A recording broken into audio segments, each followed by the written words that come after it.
Greetings and welcome to the wonders that only exist in this moment. Thank you for joining us at Unity of Chicago South today. Let us center ourselves. Just for today, we will keep our minds filled with possibilities, not obstacles. We will keep our conversations filled with the good we deserve and watch this goodness engulf us. Just for today, nothing will be impossible. I'm Reverend Stephanie Wilson-Coleman, and it's a pleasure to be here today. As always, my message is intended to be a message of hope, one that will inspire you to rethink what's possible for your life, to inspire you to believe in that inner star to carry you places you never dreamed possible. This month, we're celebrating the spiritual principle of love, which is defined as the ability to believe, intuit, and perceive.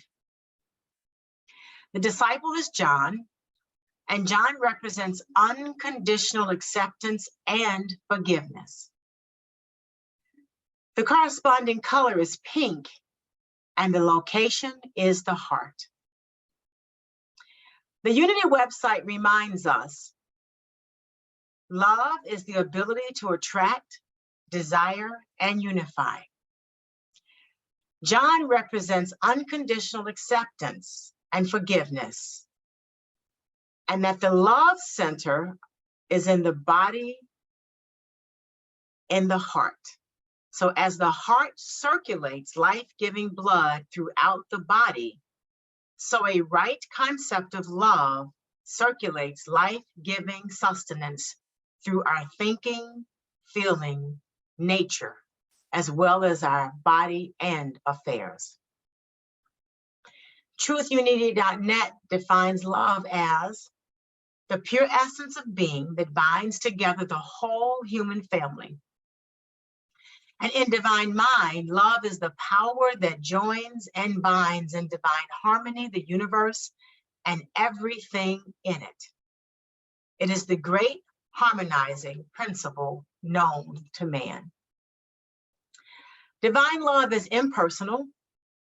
It loves for the sake of loving. It is not concerned with what or who it loves, nor with the return of love. Like the sun, its joy is the shining forth of its nature. Love is an inner quality that sees good everywhere and in everybody. Love is the great harmonizer. Love is the great healer. And whoever calls on God as Holy Spirit for healing is calling on divine love.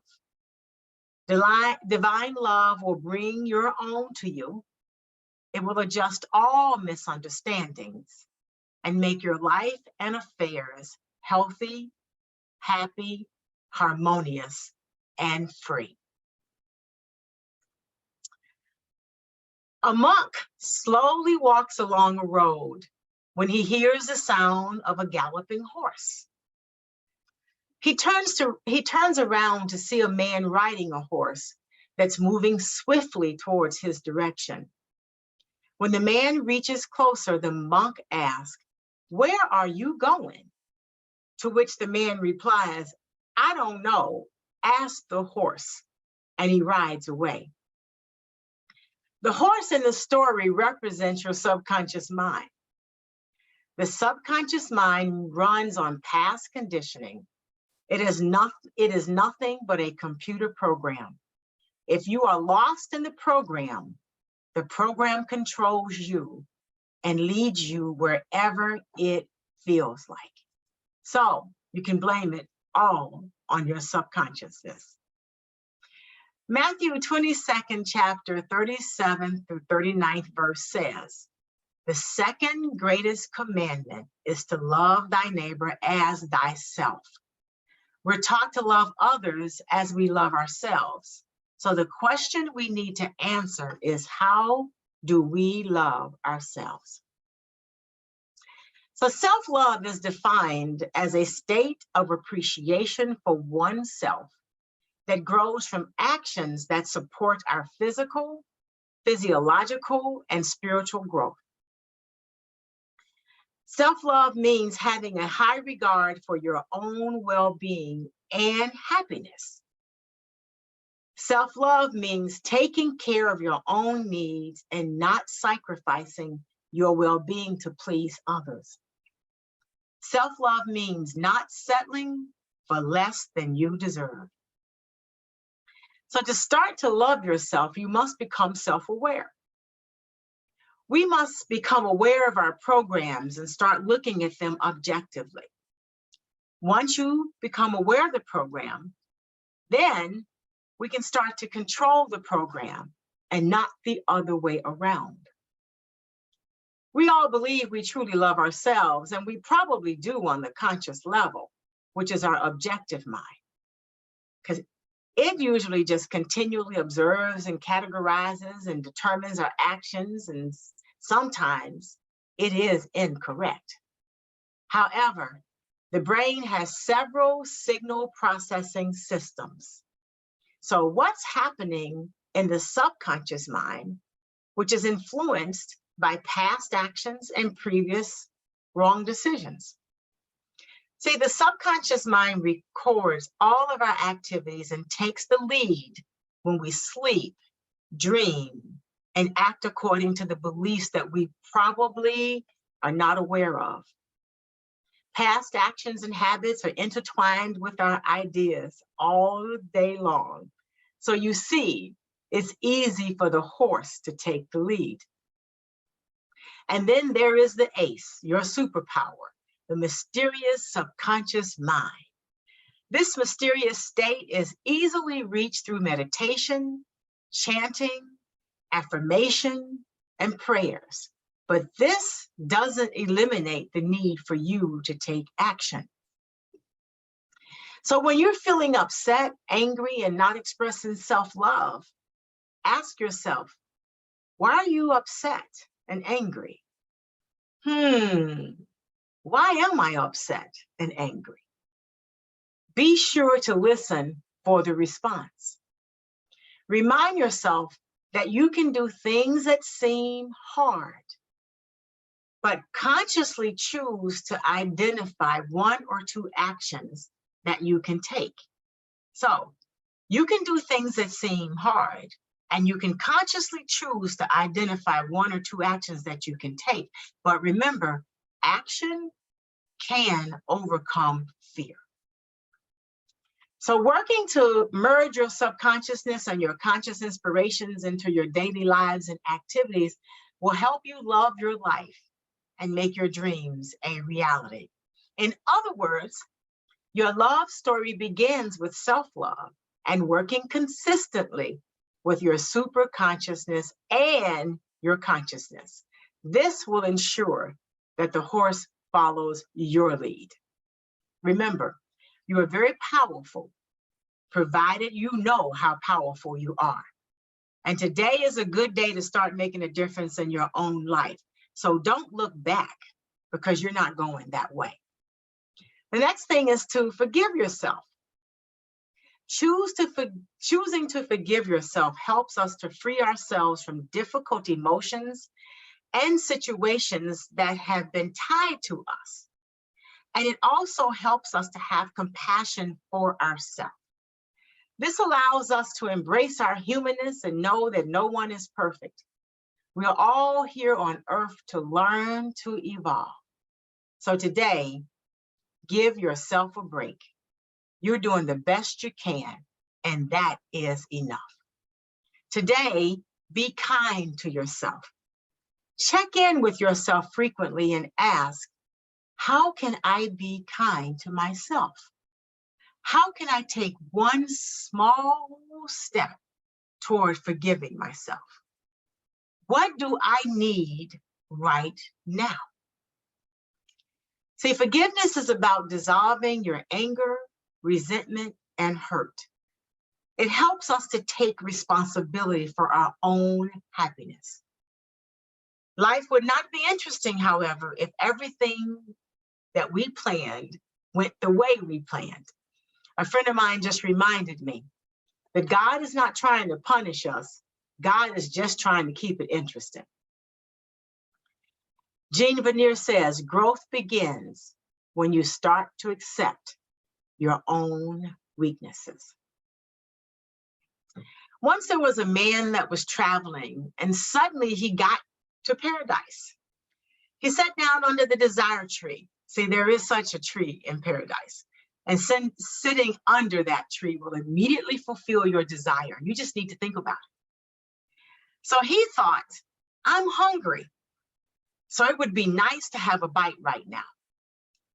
And when he thought about this, a table full of different dishes that he was thinking about just appeared right before him. Wow, he was surprised. He says, but it can't be.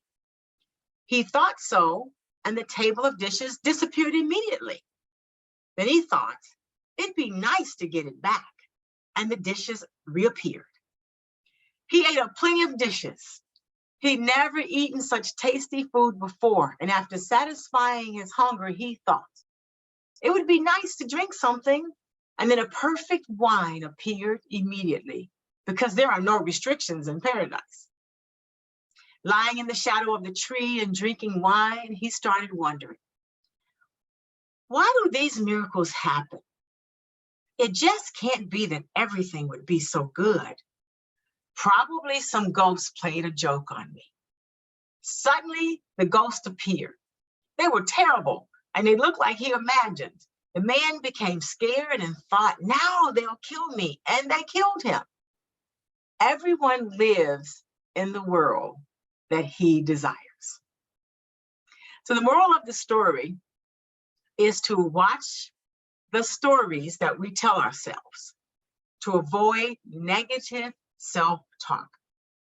Dr. Neff says, she asks, what type of language do you use with yourself when you notice a flaw or a mistake? Do you insult yourself, or do you take a more kind and understanding tone? If you are highly self-critical, how does that make you feel? Paying attention to how you internally talk to yourself is the most important step in learning how to cultivate self-love. Our inner voice combines conscious thoughts with built-in beliefs, biases to create an internal monologue. We talk to ourselves all day long.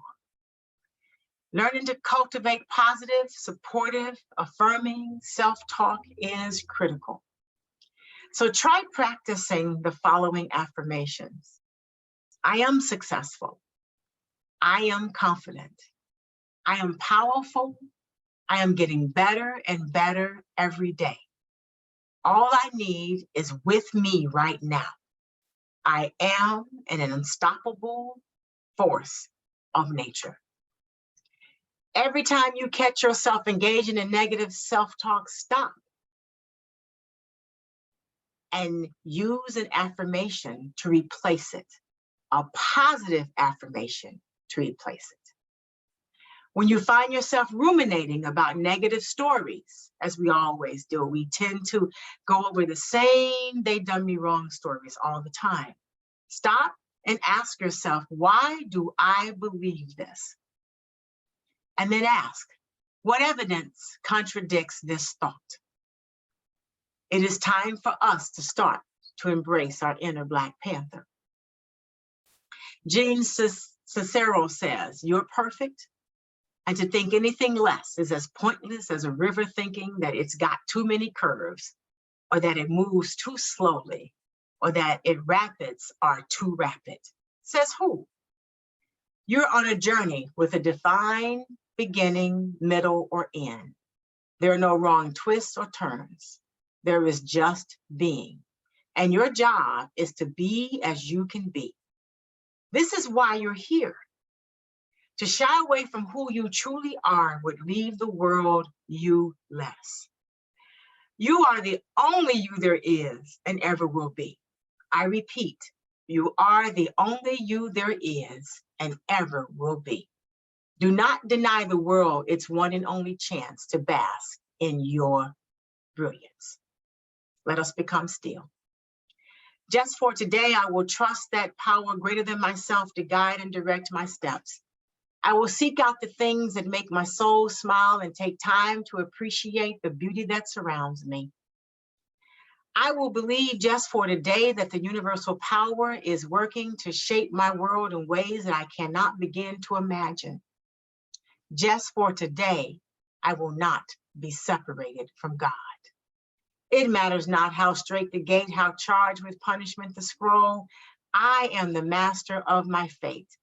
I am the captain of my soul. Trust your greatness.